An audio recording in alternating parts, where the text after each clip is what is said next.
I'm Joe Tower, Los Angeles, California. I'm an actor, teacher. I teach classical programs up at Noise Within Theater in Pasadena. I remember seeing a pretty impressive production in Spring Green, Wisconsin, when I was in high school, of Macbeth. I remember the guy that played Macbeth had this incredible physique. He was this giant individual with like a handlebar mustache, and everybody had beards and kilts, and it was done of the period. It wasn't some kind of it wasn't some director's new take on the aesthetic of Macbeth. I know that I'm passionate about something when it makes me angry. And there are times when teaching Shakespeare or doing Shakespeare or reading Shakespeare or working on Shakespeare, or not knowing that I'm working on a piece and not quite getting it,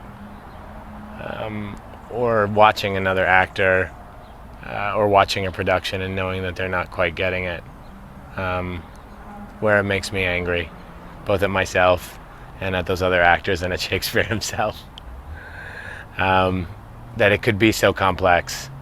That this thing that we take for granted, reading, speaking aloud, oral tradition, telling stories, whatever, that we could take it so for granted that what this individual has created can make it such a challenge. It is not a creative or artistic endeavor. I think it's technical.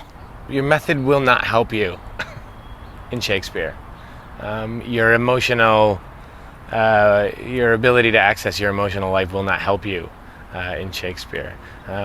Whatever has sort of become the buoying principles of modern film acting will not help you. You have to connect to the text, you have to connect to the story, you have to be able to utilize the language in a way that your audience will understand you.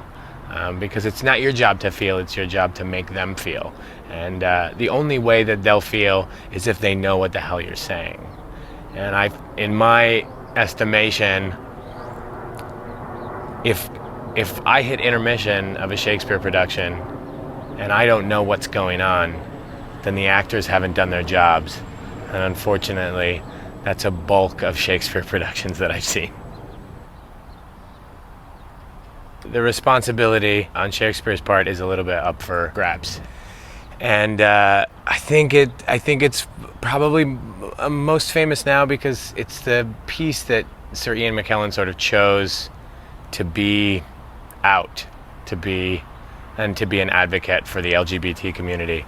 It's kind of what he uses as sort of a calling card for his own personal movement within that movement, and I think that it's important now because it applies to our country socioeconomically, racially, culturally, where we are big on division and who's up and who's down, who's in control and who's not, who's rich and who's poor.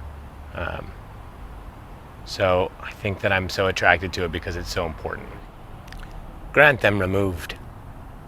And grant that this your noise hath chid down all the majesty of England. Imagine that you see the wretched strangers, their babies at their backs and their poor luggage, plotting tooth-ports and costs for transportation, and that you sit as kings in your desires, authority quite silent by your brawl, and you in ruff of your opinion clothed. What had you got? I'll tell you. You had taught how insolence and strong hand should prevail, how order should be quelled. And by this pattern not one of you should live an aged man. For other ruffians, as their fancies wrought, with self-same hand, self-reason, and self-right, would shark on you. And men, like ravenous fishes, would feed on one another.